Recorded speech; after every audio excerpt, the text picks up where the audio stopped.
Ibu, kita sudah melalui 3 fase kehidupan.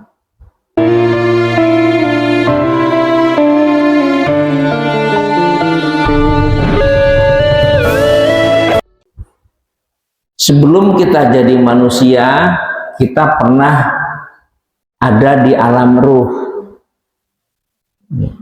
Karena manusia bisa hidup, ada jasad, ada ruh, ada lahir, ada batin. Karena adanya ruh dan jasad, maka ruh dan jasad itu bersatu di dalam rahim seorang ibu dan lahir di dunia. Maka kita sudah melewati 3 alam. Alam pertama adalah alam ruh, alam kedua adalah alam rahim, di mana kita 9 bulan 10 hari ada di rahim seorang ibu, kemudian kita lahir di dunia. Sekarang kita ada di fase dunia yang ketiga. Dan kita akan memasuki fase keempat, fase alam barzah. Entah kapan, tergantung nomor cabut. Bukan nomor urut, nomor cabut. Karena orang meninggal tidak harus yang tua dulu, tidak harus yang muda dulu. Dan fase keempat ini adalah fase di mana saatnya kita mengevaluasi dan dievaluasi oleh Allah Subhanahu wa Ta'ala selama kita di fase ketiga. Jadi penting fase ketiga ini adalah untuk menentukan kita akan kemana. Setelah fase keempat, pada hari kiamat nanti semua alam mati semua, maka kita akan dihidupkan kembali dengan menerima apa yang pernah kita lakukan. Kalau baik kita akan menerima kebaikan, kalau jelek kita pun akan menerima kejelekan. Siapa berbuat jelek, maka dia akan mendapatkan kejelekannya. Siapa berbuat baik, maka dia akan mendapatkan kebaikannya. Jadi kalau ada orang jelek sama kita, kita nggak perlu kembali menjelekkan dia. Begitu prinsipnya.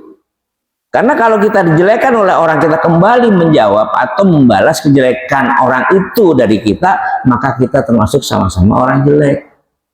Maka ada kaidah hukum bahwa apabila ada orang melakukan kesalahan, kejelekan, penganiayaan kepada kita, baik dalam bentuk kalimat kata-kata, kita harus kembalikan kata-kata itu dengan yang lebih baik. Jangan dia jelek kepada kita kembali jelek kepada dia. Itu sama saja. Karena kaidahnya adalah siapa yang berbuat jelek kepada kita harus kembalikan kepada perbuatan yang lebih baik kepada orang yang telah menjelekkan kita. Oh, susah. Ingin kok menengahi. Rawani toh, bukan masalah berani atau tidak berani. Itu ajaran Rasulullah bahwa kejelekan harus dibalas dengan kebaikan. Kalau kebaikan dibalas dengan kebaikan, itu biasa. Tapi kejelekan dibayar dengan kebaikan, itu adalah ajaran Rasulullah Sallallahu Alaihi Wasallam. Nah, di sini sehingga fase keempat dan kelima nanti itulah fase di mana kita akan mendapatkan ganjaran dari Allah sesuai dengan apa yang kita lakukan di fase ketiga sekarang ini. Mudah-mudahan langkah kita pada hari ini di fase ketiga ini, di sisa umur yang masih ada pada diri kita masing-masing, menjadikan kegiatan yang bisa menolong kita, meringankan daripada apa yang menjadikan yang kita tidak mampu menolaknya. Maka kesempatan kali inilah kita berusaha untuk melukis kehidupan di akhirat nanti yang sebaik-baiknya, insya Allah.